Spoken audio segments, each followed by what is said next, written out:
All right, everyone, settle down, have a seat. Bobby, that means you. All right, good. Now, before we start, I'm supposed to play this audio tape for you. It's going to explain to you exactly what the test is, okay, Bobby? All right, let's go ahead and start.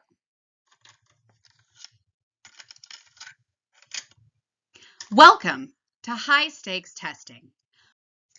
We've been conducting standardized tests in the United States for about the last 100 years. Initially, they were designed in order to sort students based on academic proficiency, and it was a way to identify students who might be struggling.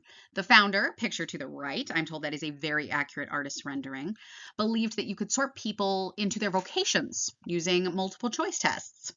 Large-scale testing became commonplace for college admissions and the sorting of military personnel, and this testing had incredibly high stakes consequences, such as determining whether you could attend college or what your role in the military would be.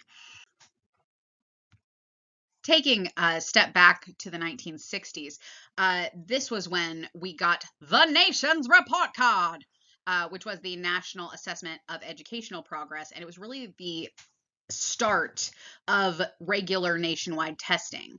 The results allow for comparison of students' reading scores and for examining trends in reading achievement across the years. It collects gender, ethnicity, socioeconomic status, and this also included history and science and other subjects. Of course, mandated testing cannot come without controversies. There are assumptions of what is true about standardized tests that when you look more closely are problematic. The assumption is that high stakes tests treat all students fairly, but in reality, not all students have access to the same home or school environments, opportunities for test preparation, or familiarity with testing, and familiarity with the language of testing. The truth is that no test can ever be a level playing field. There's also the assumption that the tests are scientific. But the truth is that while some are developed by people with expertise in the field, others are not. And that's a problem. They are also used as a resource for scientific studies, and they use them as dependent measures and consider them to be proving that a reading program is effective. And they do that by comparing these scores. So here are a couple of the issues with standardized testing. There's a lack of student and teacher involvement in putting together the tests, developing them on how they would best be useful measures of student reading achievement. For instance, No Child Left Behind. I'll tell you, it started when I was a freshman in high school. There was a big banner. No one consulted me. They also focus a lot on accountability for schools based solely on this testing. And it doesn't really take into account other assessment measures that show different skills, more complex skills, the kind of things that you actually address in classroom assessments. And since there isn't enough funding for educational programs already, it doesn't help that funding gets cut if test measures are not met. I did find this very encouraging, though. If we regularly ask the question, what are the high stakes related to this assessment, then we'll be in the position to make the most of the assessments we use. And I love that. I love that. Just wrap them in to the main lesson. Beautiful. I thought that was very encouraging. So some characteristics of standardized tests. Obviously, they are standardized. All the students are given the same environmental conditions, the same instructions, and they are supposedly all taking the test in basically the same situation, for equity. And they're also norm referenced and graded on a curve. So every student impacts other students' scores based on their score. Their reliability is incredibly important because they have to be accurate and they have to test the same measures consistently over time in the same way. They also have to be fair. They can't favor a group of students, and I know they were designed to eliminate bias, but the issue is that it's not completely possible to be fair. You can't ensure that some students won't have read a book about the topic that they're learning about in the standardized test, supposedly for the first time, and another student might have high anxiety and they're not focused on the test. They're not giving their best performance. As I said, because they are standardized tests, they are standardized. So they do contain predictable contents and format. A lot of vocabulary items, some comprehension items. The comprehension items are more likely to be short answer, and vocabulary more likely to be multiple choice. Just like the tests of your multiple choice is the choice du jour. The Common Core standards are bringing in more complex questions. They have longer passages, multiple passages related to the same topics, and they require more constructed response, which does allow for higher order thinking. They have more requirements than what we would consider the standardized test. When you think about a standardized test, we basically know exactly what it is because we've been taking standardized tests our entire educational career. Sometimes we got orange slices and cheese. That was good.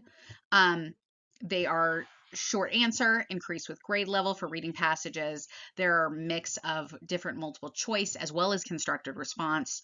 Then, of course, they are taken after they are administered by the teachers, collected, bundled, shipped to a scoring facility, scored, and returned to the districts or states months later.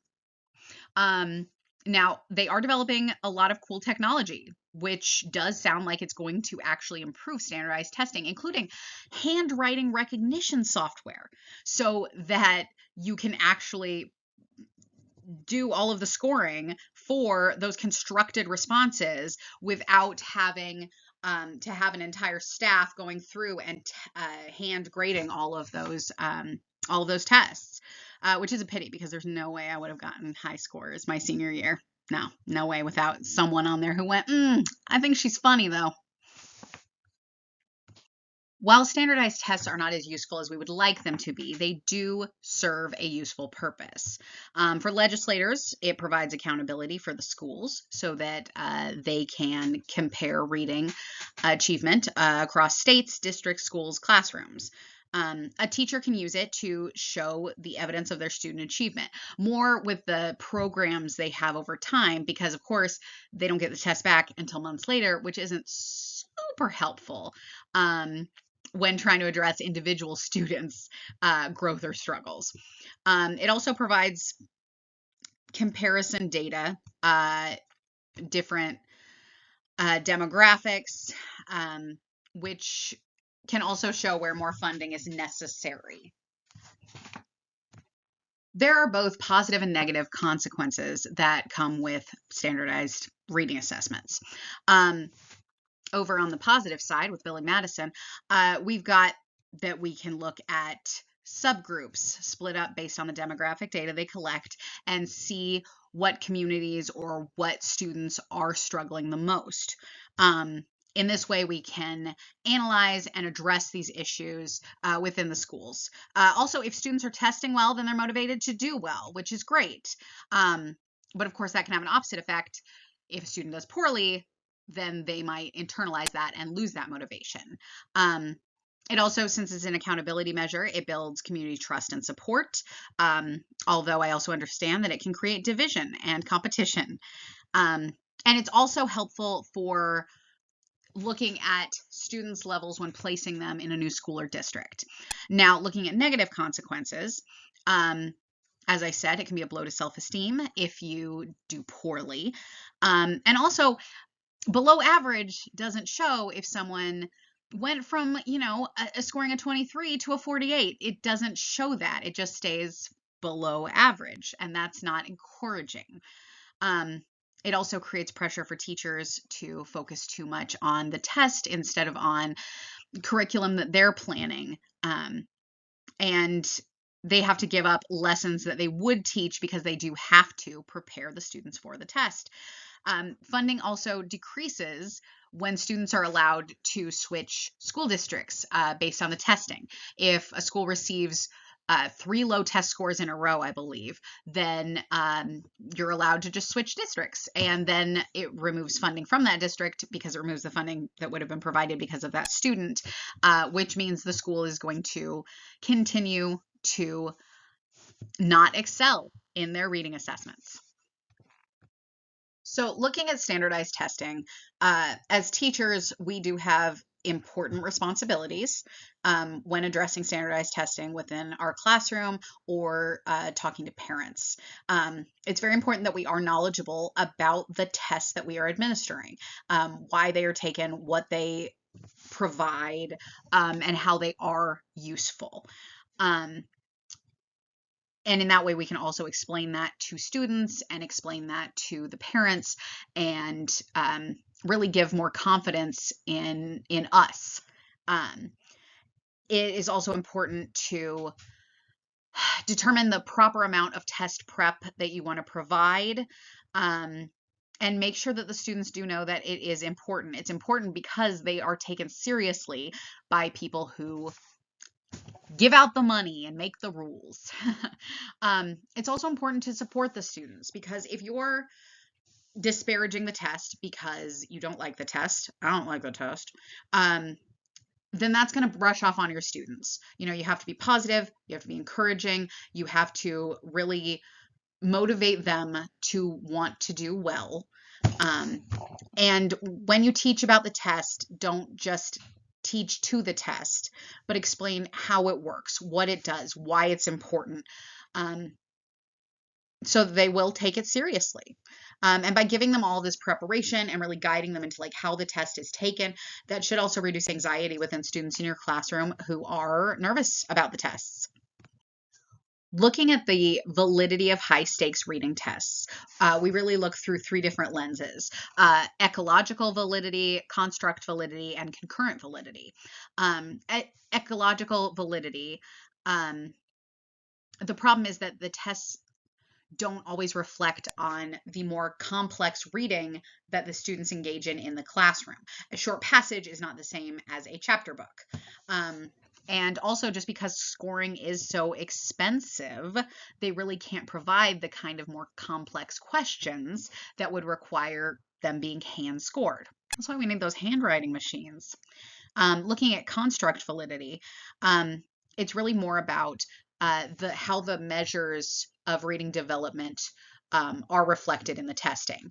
Obviously, this is looked at through the National Reading Panel report, and the Common Core standards are including more of that higher order thinking and really reflecting more measures of reading development. And the use of the cumulative research that we've acquired over time and looking at how these tests are conducted and what they actually measure, it needs to inform the assessments more so that we can make them more useful for us in the classroom as well. And then there's concurrent validity, which is, it reminds me of how you can grandfather in medical devices if they're similar to a medical device that's already been approved, until it basically creates a game of telephone where the medical device is just no longer effective. And the problem is that you've got these for-profit companies who are appealing to the good old familiar tests because that's what sells, baby. But I'll tell you what, that ain't what collects the data we need. In conclusion, we are not going to get away from standardized testing. So it's our job as teachers to make the most of the tests that we have and really use that data to benefit us in the classroom, limited though it may be. There are issues with the testing, obviously. A lot of people use them as the only measure that they look at when looking at student success, school success, district success, state success, success of programs. And there are negatives because they don't involve the teachers and the schools in developing those tests and making them as useful as they can be. But on a positive note, they can lead to increased funding, especially for demographics of students that are identified as being in need, and they do help us develop better standards. I believe that we are moving in a positive direction. Even though if I could never fill in a bubble again, I think I'd be happy. When you're ready, move on to the next page. Stop when you see stop.